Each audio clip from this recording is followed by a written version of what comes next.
Selamat malam sahabat keluarga dimanapun Anda berada, kembali bertemu bersama dengan saya Indi Darmawan dari Familyverse Indonesia. Dan hari ini kita berada di acara seperti biasa setiap hari Kamis bersama dengan Familyverse Indonesia. Hari ini kita mau bahas soal podcast Pojok Cerita Seputar Cinta. Dan hari ini kita bakal bahas satu topik yang menarik soal pacaran dan karir ya. Tapi kali ini kita tidak sedang mencoba membandingkan mana yang lebih penting, apakah pacaran atau karir.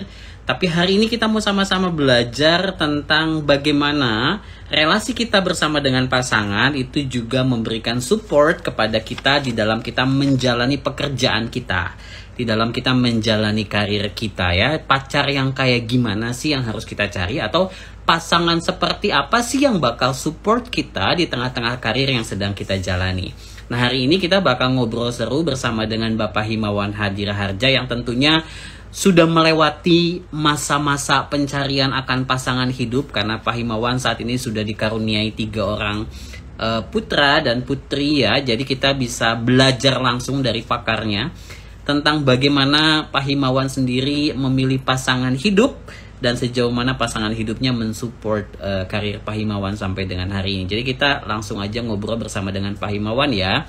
Buat sahabat keluarga yang mungkin penasaran dan punya pertanyaan seputar topik kita malam hari ini, sahabat keluarga boleh tulis pertanyaan sahabat keluarga di kolom komen ya.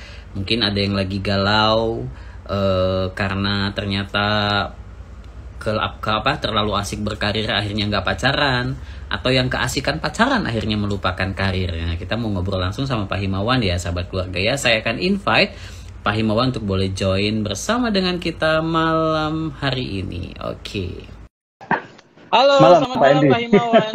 Tadi udah sempat kasih bocoran sahabat keluarga soal sebuah artikel yang menarik yang dicatat di laman media sosial. Pak Himawan, kita mau ngomongin satu topik yang menarik soal pacaran dan karir. Tapi tentunya kita sedang tidak ingin ngomongin mana yang lebih prioritas ya, karena dua-duanya itu adalah hal yang penting di dalam hidup.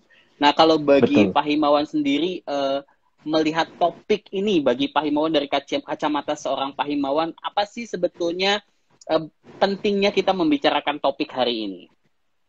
Iya, karena gini, baik berkarir maupun berkeluarga, ini dua-duanya adalah panggilan yang luar biasa. Satu sisi itu dulu gitu ya.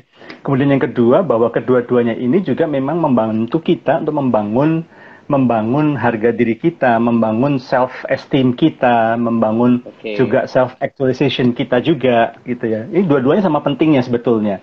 Jadi betul sekali kalau tadi Pak Indi mengatakan bahwa kita nggak boleh compare mana yang lebih penting, mana yang lebih baik gitu ya. Kita bukan sedang mencoba untuk membandingkan. Meskipun memang dalam banyak case kita perhatikan ya, banyak orang yang ngomong kayaknya nggak mungkin deh saya berkarir sambil membangun relasi. Dua-duanya seringkali bentrok gitu ya. Bahkan ada beberapa yang sibuk membangun karir sampai lupa membangun relasi cintanya juga. Tetapi saya ingin mengatakan bahwa sesungguhnya ini sebenarnya dua-duanya bisa saling bersimbiosa ya, bisa saling mendukung, bisa saling menguatkan justru. Sekali lagi kalau kita bisa memastikan bahwa kita membangun relasi dengan benar, dengan orang yang benar, dan kemudian juga yang berikutnya lagi kita juga melihat bahwa membangun karir ini bukan dengan sikap yang sangat ambisius gitu ya, sampai kita melupakan segala-galanya gitu Pak Endi. Oke, nah ini menarik banget ya, tapi memang pada kenyataannya ada beberapa kasus ketika orang terlalu sibuk berpacaran pun bisa mempengaruhi karirnya ya Pak, apalagi ketika misalnya bertemu dengan pasangan yang terlalu posesif misalnya. Nah, akhirnya jadi bucin ya Pak Indi ya. Iya betul, pasangan yang bucin tuh bisa satu sisi bisa positif ya, dalam pengertian dia cinta banget, tapi sisi yang lain kadang terlalu overprotective misalnya, posesif lah istilahnya gitu. Jadi pacarnya sibuk dimarahin, nggak punya waktu buat nelfon, dikomplain dan lain sebagainya. Akhirnya itu kayak seolah-olah dua hal yang akhirnya sama-sama penting tapi sulit untuk berjalan bersama-sama. Nah, kalau bagi Pak Him sendiri, kalau menurut Pak Him sendiri setelah melewati pengalaman dulu pernah berpacaran dan sekarang sudah menemukan pasangan hidup yang mensupport karirnya Pak Him, sejauh mana sih penting sekali untuk boleh mempertimbangkan, atau prinsip-prinsip apa yang perlu dipertimbangkan ketika mencari pasangan yang akan mensupport karir kita juga? Menurut Pak Him gimana? Iya, ini memang menarik sekali Pak Endi, karena saya pernah mengalami dua peristiwa atau memiliki dua pengalaman yang bertolak belakang. Saya pernah ngalamin waktu membangun relasi cinta dengan orang yang nggak tepat, sehingga karir saya malah berantakan, gitu ya, karena anterin bisa nggak, jemput bisa nggak, gitu ya. Kita katakan lagi kerja waktu itu, sudah mulai kerja waktu itu ya, dengan pacar sebelumnya, bukan yang sekarang. Nah, itu udah itu langsung waduh nggak bisa nih ya. Ditambah lagi kemudian memang saya harus pindah keluar kota, sehingga akhirnya ya dua-duanya jadi ini ya, jadi bubar gitu. Tapi saya juga akhirnya membangun sebuah relasi yang justru kemudian berhasil, tidak hanya berhasil secara relasi, kemudian saya menikahi, gadis saya sekarang menjadi istri saya, tapi di sisi yang lain juga secara karir dalam pekerjaan, di dalam saya melakukan pekerjaan itu menjadi semakin meningkat juga. Nah, memang ada beberapa hal yang perlu diperhatikan gitu ya. Yang pertama bahwa pastikan bahwa yang pertama kita memang sedang membangun relasi dengan orang yang tepat. Orang yang tepat di sini begini nih, bukan orang yang demanding. Gitu. Kalau kita punya pasangan yang serba demanding, serba pokoknya ya mungkin karena gelasnya retak ya, karena mungkin punya luka dalam masa lalunya sehingga dia butuh perhatian terus-menerus. Pokoknya it's all about me gitu ya. Sayangi aku, perhatiin aku, sejam sekali WhatsApp aku, atau kalau aku kirim WhatsApp dalam waktu 10 detik paling lama harus balas gitu. Nah, ini kan demanding sekali. Nah, kalau yang seperti ini kita nggak mungkin bisa membangun meniti karir dengan tenang sambil membangun relasi cinta dengan baik juga. Karena sudah pasti sifat orang yang terlalu demanding ini akan memantik konflik-konflik yang tidak perlu sebetulnya. Kemudian yang kedua, miliki seorang teman yang memiliki sifat yang ini terbuka dengan hal-hal yang baru gitu. Karena begini, Pak Endi, kita berkarir ini kan pastilah, kalau saya yakin sahabat keluarga nggak ada yang pengen punya karir yang mandek ya. Pasti karir kan maunya berkembang gitu ya. Berkembang itu bisa dengan naik jabatan, bisa kemudian pindah posisi yang menuntut dia menjadi lebih sering keluar misalnya. Nah, kalau pasangannya atau teman dekatnya ini tidak punya kemampuan untuk beradaptasi dengan perkembangan baru gitu ya, maka ini akan menghasilkan tuntutan-tuntutan gitu. Maka akan konflik terus. Pengennya seneng memang karir pasangannya meningkat, tapi aku maunya tetap kamu pulangnya tetap jam 5. Aku maunya tetap kamu pas jam makan siang itu tetap bisa keluar makan bareng. Padahal dengan pekerjaan yang baru ini nggak bisa seperti itu. Karena dia nggak siap dengan perubahan yang ada. Jadi kita harus adaptasi. Itu benar, kita perlu punya teman yang punya karakter seperti itu. Yang ketiga adalah seorang yang berhati-hati, ya, nggak sembrono. Saya kira dalam beberapa kali kita melakukan Instagram Live gitu ya, Bu Krisna maupun Allen juga, Pak Endi sendiri juga pernah bahas ini ya, bagaimana kita tidak bisa membangun relasi dengan terlalu cepat gitu ya. Jangan karena merasa udah saling cinta, terus kemudian I love you, you love me, I and you love 8, terus kemudian udahlah gitu, langsung cepet-cepetan gitu ya, kilat gitu, langsung tunangan, langsung ini biar cepet saja gitu. Nggak bisa juga, jadi harus dengan hati-hati sekali. Termasuk dalam meniti karir pun juga kita harus berhati-hati. Setiap kali misalnya ada peluang baru, ada kesempatan baru, karena kita punya teman dekat, ya, saya nggak ngomong apalagi kalau sudah suami istri ya, ini baru dalam taraf punya teman dekat pun kita harus ajak bicara.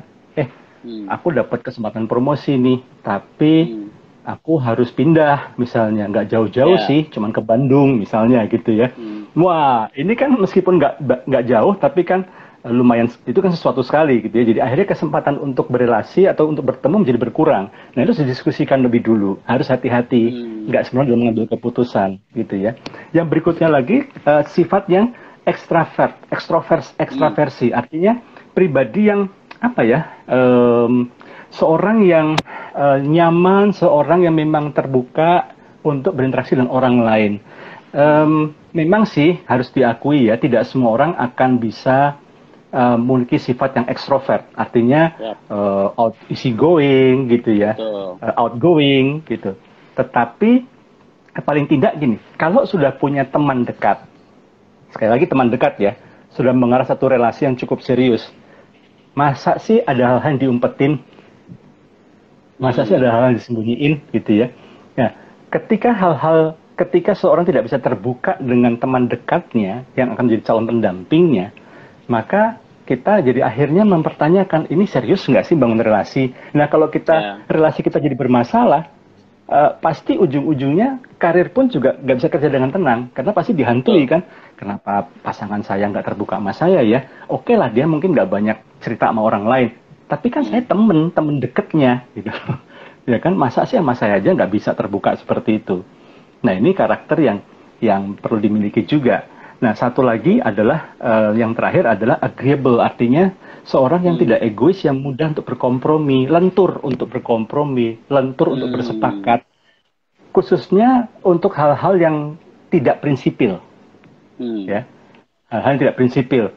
Kalau seperti prinsipil, oke lah ya, berkaitan dengan keimanan, berkaitan dengan hukum, berkaitan dengan norma, itu kita harus kuat. Tapi kalau kita misalnya nih, soal cara berpakaian misalnya, lentur dikit lah gitu ya. Misalnya, apakah memang, ya sekali lagi, karena sudah tidak bisa lagi misalnya harus selalu makan siang bersama atau pulang jam 5 terus, ya lentur dikit lah. Mungkin makan siangnya, ya at least mungkin kalau nggak bisa ya nggak apa-apa gitu ya. Kalau orang bilang tuh, ya oke, cincai-cincai sedikit lah, sebelah mata dikit lah gitu. Persis seperti ya kan. Lalu kemudian juga kalau masalah makan di mana, ya lentur dikit lah. Misalnya pasangannya tadinya sudah kerja gawe tetap, terus kemudian berubah menjadi buka usaha. Ini kan perlu investasi yang besar, tidak bisa lagi keluar makan tempat-tempat yang fine dining terus. Nah, lenturlah gitu ya, terlenturlah untuk hal seperti ini, berkompromilah gitu ya.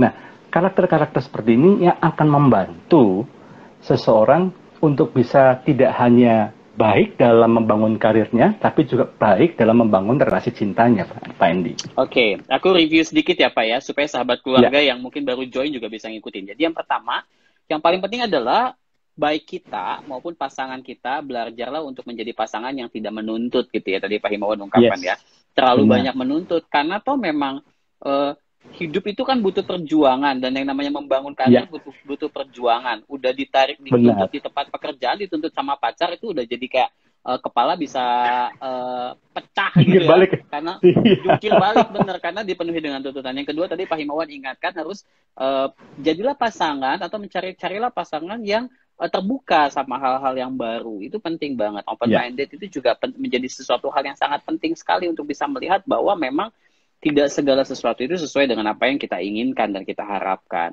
Terus carilah pasangan yang juga punya sifat yang berhati-hati. Tadi ya Pak Himawan juga ungkapkan, itu juga penting. Lalu ada kepribadian yang ekstraversi ya, atau ekstrovert yang berani terbuka. Kemudian juga yang paling penting adalah fleksibel, bisa lentur terhadap situasi-situasi tertentu. Cuman persoalannya adalah Pak Him, cari pasangan yang seperti itu kan susah Pak. Ya kan Pak, hari gini gitu ya. Hari gini Pak, apalagi misalnya pasangan yang misalnya case-nya tadi yang Pak Him ungkapkan tuh, tiba-tiba karirnya dia dipindahin tugas misalnya, harus LDR. Nah, LDR itu kan berat banget buat beberapa orang, karena tidak semua orang cukup bisa menjalani relasi jarak jauh. Nah, kalau dari beberapa hal lah yang misalnya prinsip-prinsip penting di dalam berelasi supaya relasi kita bisa mendukung karir kita. Kalau menurut Pak Himawan sendiri, hal-hal prinsip apa sih yang nggak bisa ditawar gitu? Atau ada nggak hal-hal yang sebetulnya masih bisa lah untuk dinego, misalnya untuk case-case tertentu, supaya jangan sampai kayak case LDR gitu ya, itu malah akhirnya membuat kisah cintanya jadi kandas tuh Pak. Mungkin Pak Himawan boleh kasih tips-tips praktis juga tuh untuk case-case kayak begitu. Gimana Pak Himawan? Iya. Kalau nomor satu mungkin kesannya klise ya, tapi ini memang sesuatu yang menjadi fondasi dari semua relasi, termasuk relasi pernikahan, yaitu open communication, komunikasi yang terbuka, gitu ya. Ada apa-apa diomongin bersama, dan fokusnya bukan lagi ini ketika kita berkomunikasi, berdiskusi, ini bukan masalah siapa yang harus kalah dan siapa yang harus menang. Ini bukan masalah karena saya laki, karena saya akan jadi pemimpin keluarga nanti, kalau nikah sama kamu berarti kamu harus dengerin saya, lakinya dari sekarang nih, kamu mesti nurut sama saya. Nggak bisa seperti itu juga gitu ya. Jadi komunikasi yang terbuka dan sepakati ya, misalnya kalaupun misalnya terpaksa harus LDR misalnya, tetap open communication, mungkin sifatnya virtual gitu ya, tidak bisa lagi mungkin terus-menerus ketemu, dibicarakan saja baik-baik. Saya kira komunikasi yang terbuka, komunikasi yang dilakukan dengan prinsip untuk mencari solusi, bukan untuk mempermasalahkan atau membesar-besarkan masalah, itu akan membantu sekali. Kemudian yang kedua adalah pasangan yang bisa membantu kita membangun tidak hanya sukses dalam karir, dalam pekerjaan, tapi juga sukses di dalam relasi cinta, juga adalah pasangan yang memiliki prinsip-prinsip ini pernah saya dengarkan, juga pernah dibahas oleh Bu Krisna. Ini prinsip keseimanan yang ini harga mati, nggak bisa. Gitu. Artinya ketika ada hal-hal seperti ini, ketika ada perbedaan, ketika ada keputusan-keputusan penting yang harus dibuat gitu ya, disinilah pentingnya kita punya keseimanan. Kita berdoa bersama-sama gitu ya. Kita berdoa bersama-sama, kita minta anugerah Tuhan, kita minta hikmat dari Tuhan untuk kita bisa mengambil keputusan yang tepat. Termasuk misalnya pasangan yang baik pun sudah pastilah tidak bisa luput dari yang namanya konflik ya, gesekan, emosi. Betul. Dengan berdoa bersama kita bisa minta ketenangan gitu ya, supaya tolong Tuhan, saya mau melanjutkan, saya mau relasi ini langgeng.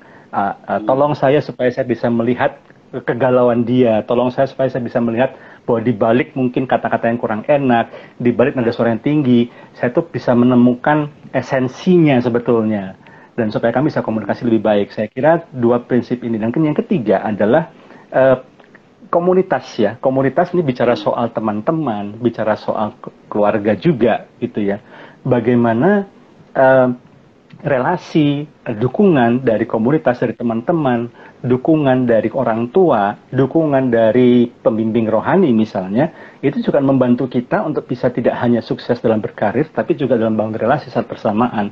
Artinya kita nggak bisa memikirkan segala sesuatu sendiri. Apalagi ketika misalnya kita lagi deadlock dengan pasangan kita lagi deadlock nih, beda pendapat gitu ya. Nah disinilah kita perlu punya komunitas. Ketika saya dulu dengan calon istri saya, kita juga kadang-kadang ada hal yang kita nggak sepakat misalnya gitu ya. Yep. Nah di sini memang diskusi dengan orang tua gitu ya. Saya waktu itu masih tinggal dengan orang tua tentunya ya, ngobrol dengan orang tua saya, orang tua ngasih wisdom gitu ya, ngasih saran gitulah ya, karena saya ingat sekali almarhum papi saya selalu ngomong gini, kalau zamannya papi dulu sih papi begini, tapi ini kan zaman papi ya, bilang gitu. Nah kamu mungkin saya nggak tahu apakah zaman sekarang beda apa enggak, tapi setahu papi sih prinsipnya masih sama kurang lebih. Nah hal-hal seperti itu membantu saya untuk meredakan ego saya, meredakan emosi saya. Karena kadang-kadang kalau kita berantem itu sebenarnya lebih faktor ego sebetulnya kan, ego kita yang emosi kita. Sehingga adanya komunitas di sekeliling kita, komunitas yang benar, komunitas yang sehat, itu membantu kita untuk bisa membangun relasi cinta dengan baik, tapi juga bisa berkarir dengan baik juga. Saya kira tiga hal ini, Pak Endi. Oke, komunikasi itu penting, keseimanan itu penting ya. Kemudian punya komunitas menjadi hal yang penting. Pak Himawan, berdasarkan pengalaman Bapak nih yang sudah bersama dengan istri yang support juga karir Pak Himawan saat ini. Menurut Pak Himawan, apa sih keuntungan punya pasangan yang bisa mensupport kita? Dan apa mungkin dampak negatif kalau seandainya pasangan kita tuh nggak support kita? Boleh kasih masukan, Pak? Iya.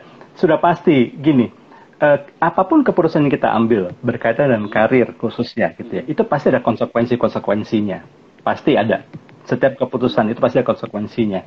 Dan ketika kita punya pasangan yang mendukung, itu kita ketika harus berhadapan dengan konsekuensi itu, konsekuensinya bisa positif, bisa negatif ya.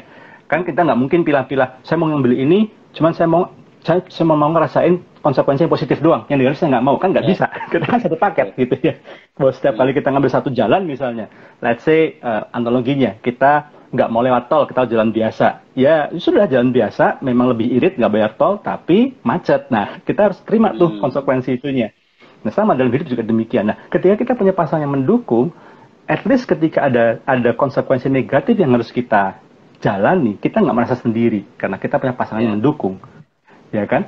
Toh ketika sebelum kita memutuskan pilihan yang itu, kita sudah diskusi dulu dengan dia, gitu ya. Kita sudah diskusi, dia sudah memberikan pendapat, istri saya sudah memberikan masukan, pandangan dia, dan kemudian kita doa bareng, dan kemudian kita putusin sama-sama gitu ya. Oke, sehingga ketika memang terjadi sesuatu, kita sudah tahu nih, gitu. Ini pasti terjadi, tuh kan bener kan gitu ya. Dan kemudian istri saya support, nggak apa-apa, I'll be with you gitu ya. Aku support kamu, apapun yang kita hadapi, kita hadapin bareng-bareng. Karena kamu nggak lagi sendiri. Nah itu enaknya kalau kita punya pasangan yang mendukung. Kalau pasangan nggak mendukung, tuh kan gue bilang juga apa, Lucy gitu. Gitu. Lucy, nah sudah sekarang hadapi sendiri tuh, dah hadapi sendiri, jangan ganggu gue gitu ya. Kamu butuh waktu berapa lama buat hadapi ini? 2 minggu, 2 minggu. Jangan telepon gue, jangan ini gue, kan nggak bisa. Gitu. Kita buang badan akhirnya pasangan kita. Apalagi kalau sudah suami istri gitu ya. Udah pokoknya kita pisah kamar dulu deh. Pokoknya kamu urusin dulu deh sampai beres baru ngomong sama saya, kita baru ngomongan lagi. Nah, kan nggak bisa gitu ya. Semakin kita berhadapan dengan masa-masa yang tidak mengenakan, kita butuh dukungan daripada pasangan kita. Itu enaknya dan sekaligus ya, enaknya kalau punya pasangan mendukung dan tidak enaknya kalau punya pasangan tidak mendukung. Yang kedua adalah yang kedua adalah kita jadi punya teman brainstorm gitu. Karena kan ketika istri atau pasangan dalam hal ini mendukung kita gitu ya. Saya bersyukur saya punya pasangan hidup yang kemudian juga adjust gitu ya. Dia adjust, dia beradaptasi dengan panggilan, dengan profesi saya yang baru. Saya ingat banget tahun 98 saya menikah, 99 saya memutuskan untuk menekuni sebuah profesi yang secara finansial agak kurang menguntungkan. Karena beda sekali dengan yang profesi sebelumnya. Tetapi karena kami sepakat, akhirnya istri saya pun juga adjust. Dan ketika istri saya adjust tidak hanya gaya hidup, tapi juga adjust, istri saya juga belajar dunia baru yang saya tekuni pada waktu itu, gitu ya. Sehingga kami bisa tukar pikiran, kami bisa diskusi, kami bisa saling mengingatkan juga, gitu ya, saling menguatkan juga. Tetapi kalau bayangkan kalau pasangannya nggak mendukung, ya kan? Ya, wah dari awal nggak suka lu di situ, gitu ya. Gue nggak tahu, jangan tanya gue kalau ada apa-apa. Lah, terus kita mau ngobrol sama siapa? Padahal kan pasangan kita yang lebih banyak dekat dengan kita, yang dekat dengan yang intim dengan kita, yang mengerti karakter kita. Pendapat orang lain mungkin baik, tapi pandangan daripada pasangan bisa jadi akan menjadi lebih baik karena dia tidak hanya tahu dunia yang kita geluti, tapi dia juga mengenal karakter kita. Sehingga dia bisa memberikan saran dan pandangan yang menurut saya, dari pengalaman saya ya, ini subjektif sekali memang, tapi apa yang saya alami menurut saya memang jadi lebih tepat karena setiap kali pasangan saya memberikan masukan, dia sudah tahu bahwa saran ini adalah saran yang tepat sesuai dengan karakter saya, sesuai dengan sifat-sifat saya, gitu. Wow, ini gitu, menarik sekali. Jadi memang betapa pentingnya sahabat keluarga, khususnya yang belum menikah nih ya, udah mulai melihat nih, apakah pasangan yang saat ini sedang dekat dengan Anda adalah orang yang memang mensupport Anda gitu ya, atau justru menjadi orang yang selalu menentang Anda gitu ya. Nah ini karena berbicara relasi kan pasti memikirkan masa depan. Nah paling persoalannya adalah begini nih, kadang ada anak-anak muda yang share gitu ya, atau teman-teman saya yang share misalnya, aduh gue nggak bisa kerja nih hari ini. Ditanya, kenapa? Gue baru ribut nih sama pasangan gue. Aku baru ribut nih sama pasanganku. Nah kalau Pak Him sendiri nih, boleh nggak kasih tips Pak, supaya kan namanya relasi kan nggak selalu mulus-mulus ya Pak ya, pasti kan namanya ada konflik pasti lah ya, salah dikit itu bisa juga jadi persoalan. Gimana caranya nih Pak untuk memisahkan antara relasi kita supaya jangan sampai ngeganggu kerjaan kita sepanjang hari itu, karena kan itu bagian dari tanggung jawab kita. Tips-tipsnya gimana nih Pak? Iya, menarik sekali. Yang saya tahu adalah sebuah konflik itu nggak pernah ya, belum pernah terjadi, tidak ada hujan nggak ada angin, konfliknya langsung tiba-tiba besar. Biasanya itu adalah kalaupun terjadi konflik besar, biasanya itu adalah akumulasi dari konflik-konflik kecil sebelumnya yang tidak tuntas. Karena itu saran saya bagi pasangan-pasangan muda atau calon pasangan muda adalah yang pertama, ketika ada konflik kecil pastikan itu benar-benar tuntas selesainya. Jadi jangan ditabung. Jadi jangan ya udahlah, yang waras ngalah, diem. Itu nggak selesai masalahnya karena dia cuma menyimpan bom waktu doang gitu. Tiba-tiba meledak. Nah, jadi cepat-cepat diselesaikan, dituntaskan, meskipun itu masalah-masalah kecil, cepat-cepat diambil kesepakatan, keputusan, dan kemudian kalau memang ada salah minta maaf dan selesaikan supaya tidak menimbun, tidak sampai terjadi ledakan yang besar. Kemudian yang kedua, memang kita tidak mungkin bisa menyelesaikan sebuah konflik dalam waktu 1, 2, 3 dengan cepat. Paling tidak adalah begini, selesaikan dulu yang major-major, yang penting-penting dulu. Jadi jangan ditunda-tunda. Oke, ini saya harus masuk kantor, tapi pagi-pagi ini ada ini nih. Oke, kita pilah-pilah dulu nih. Ini hal besar nggak? Kalau hal besar, oke, kita diskusiin sebentar. Prinsip-prinsip dasarnya apa ya? Paling nggak keputusan besarnya apa nih yang mau diambil?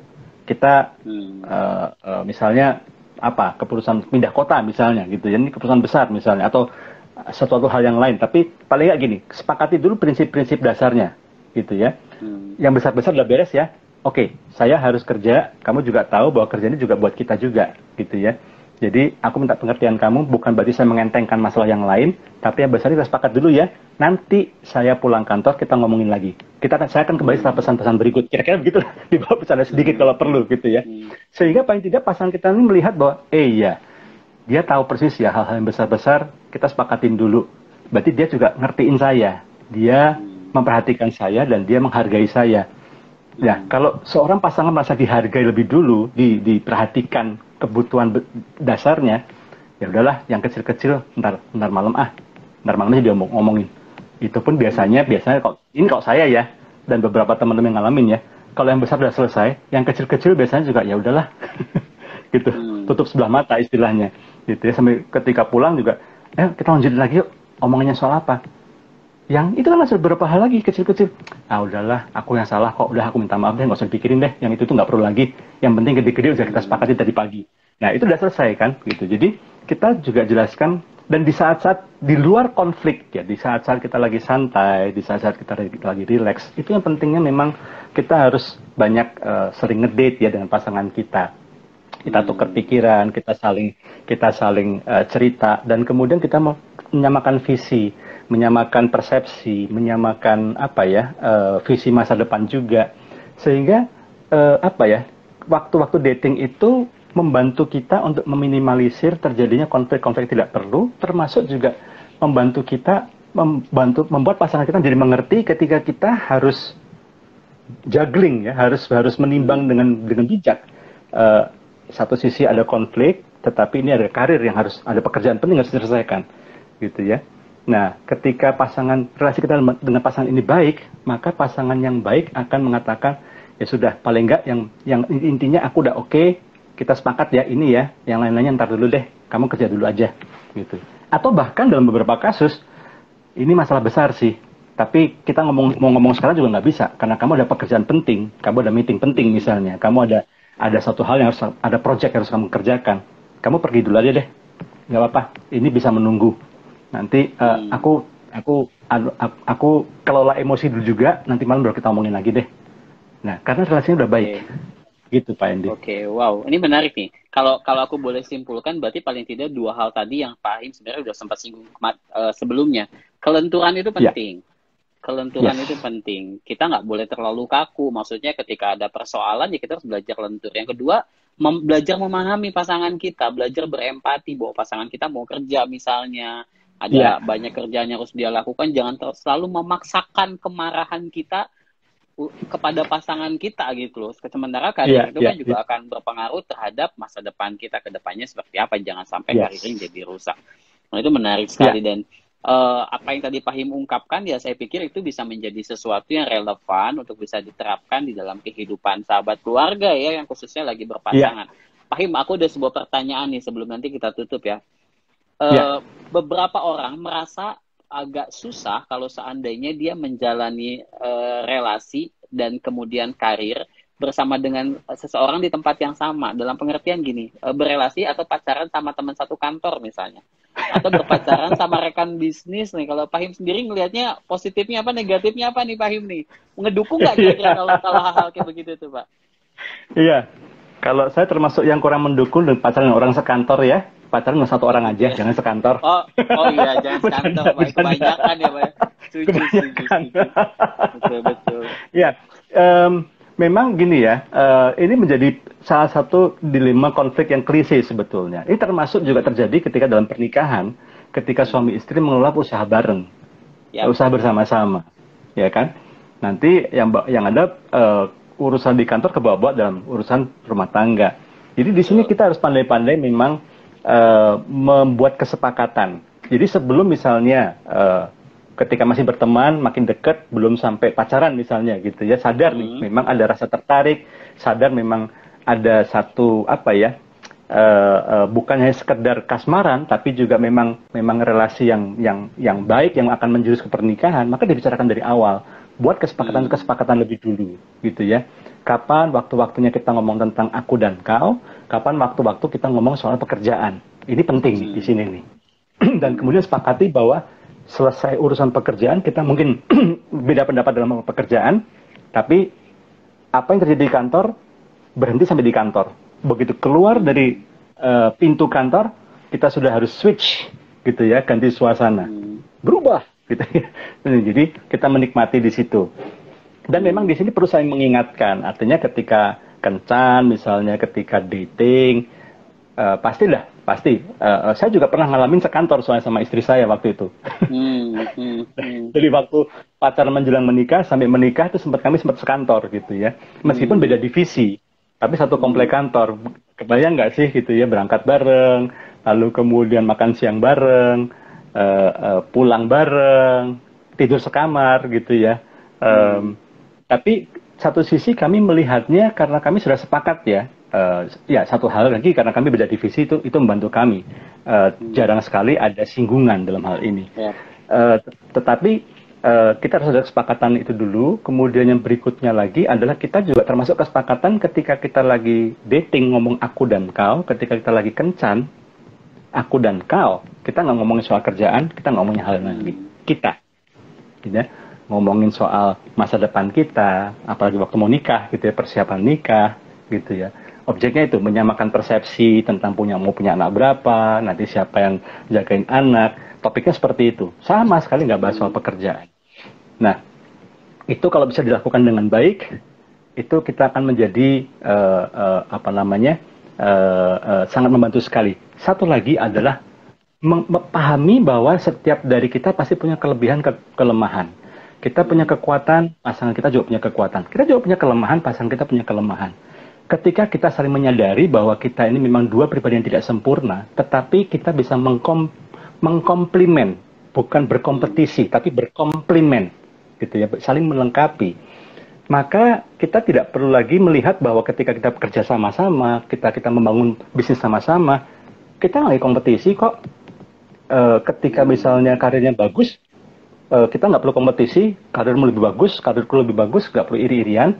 Atau ketika usaha yang digarap bareng ini menjadi besar, bukan masalah siapa yang harus menepuk dada dan berkata, gara-gara saya nih usaha besar. Nggak perlu, karena kita ini bareng-bareng kok, bersama-sama gitu ya.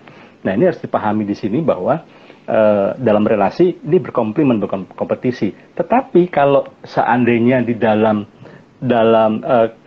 kalau memang kita tidak bisa manage ini dengan baik, memang menjadi sebuah kelemahan sebaliknya, ya kan? Kita nggak bisa pisahkan waktu, kita nggak bisa switch mindset kita, apalagi kemudian ada karakter-karakter tertentu yang memang misalnya karakter pendendam, karakter yang tidak mau kalah, misalnya harus selalu menang terus, setiap kali argumen harus menang terus. Ini kan karakter-karakter egois yang perlu perlu dikikis ya, perlu diperbaiki, perlu dirubah supaya kita bisa membangun relasi dan berkarir atau membangun bisnis bersama-sama. Gitu kira-kira Pak Andy. Oke, wow, menarik sekali ya, karena itu memang seringkali menjadi sebuah persoalan tuh ya, tapi lewat apa yang Pak Himawan ungkapkan ternyata memang bukan sesuatu hal yang tidak mungkin. Bisa, tapi tetap ada hal-hal yang memang harus diperhatikan. Kata kuncinya adalah saling belajar, saling memahami, dan kedewasaan di dalam relasi itu juga penting. Pak Him, waktu kita sudah habis, mungkin Pak Him boleh kasih closing statement atau kalimat penutup buat sahabat keluarga nih soal topik kita hari ini. Boleh Pak Him, silahkan. Iya. Saya kutip ya, ada satu riset yang dilakukan oleh Universitas di California. Faktanya bahwa orang-orang yang berada dalam ikatan komitmen atau berpasangan itu cenderung berhasil dalam karirnya, memiliki gaji lebih tinggi, posisi lebih baik gitu ya. Riset ini menemukan bahwa mereka yang punya relasi cinta yang baik ternyata juga cepat mendapatkan promosi dan mencapai puncak karir. Memang kata kuncinya adalah memastikan bahwa ketika membangun relasi cinta ini memang menemukan dengan orang yang tepat. Bukan hanya sekedar imut, bukan hanya sekedar unyu, bukan hanya sekedar oh dia baik, oh dia kaya, bukan hanya sekedar itu, tapi memang benar-benar dengan berbagai proses. Kita pernah bahas ini di IGTV episode sebelum-sebelumnya. Kita menemukan yang tepat itu akan membantu karir kita, akan boost karir kita. Dan bahkan sebuah penelitian lain mengatakan bahwa 70% pendiri bisnis sukses bertaraf tinggi sudah menikah ketika menjadi usahawan. Jadi justru menikah dengan orang yang tepat, berpasangan dengan orang yang tepat akan memboost, akan mempermudah karirnya. Jadi dengan kata lain begini, kalau ingin punya karir yang baik dan kehidupan yang berbahagia, pastikan Anda memilih pasangan yang tepat. Wow. Jadi proses untuk membangun pasangannya, proses untuk membangun komitmennya harus dilakukan dengan cara yang benar. Dan ini pernah kita bahas di IG Live sebelumnya ya. Jadi kita harus doa, kita harus lihat bobot bibit bebet, kita harus lihat juga karakternya, dan sampai pada keputusan bahwa saya akan serius pacaran dengan dia, bahkan nanti sampai dengan menikah. Kalau itu dilakukan dengan baik, pasti sukses juga dalam karir dan bisnis. Betul. Siapa sih yang nggak kepengen sukses dalam segala hal gitu ya? Dan ternyata setiap hal dalam hidup kita itu pasti akan berkaitan. Cita-cita dan cinta itu batasnya tipis katanya gitu ya. Yes. Dan itu ada jembatan penghubung yang menghubungkan keduanya. Jadi kalau cita-citanya mau berhasil juga lah di dalam cinta gitu ya. Supaya bisa perjalanannya juga bisa enak. Walaupun bukan berarti akan semulus yang kita bayangkan. Disitulah dibutuhkan kedewasaan. Tadi beberapa kriteria yang Pak Himawan ungkapkan juga menjadi hal yang penting. Kalau sahabat keluarga lupa yang 5 hal tadi, sahabat keluarga harus lihat lagi di IGTV-nya Familyverse Indonesia, karena topik kita hari ini bakal diposting di sana. Oke Pak Himawan, thank you untuk malam hari ini. Sahabat keluarga juga yang sudah setia ngikutin live kita malam hari ini. Sampai ketemu hari Selasa nanti, kita akan juga ketemu lagi di dalam obrolan yang menarik soal parenting, soal family, soal relasi. Saya Andy Darmawan dan juga Pak Himawan mau undur diri, sahabat keluarga. Thank you, selamat malam semuanya. Selamat malam semuanya.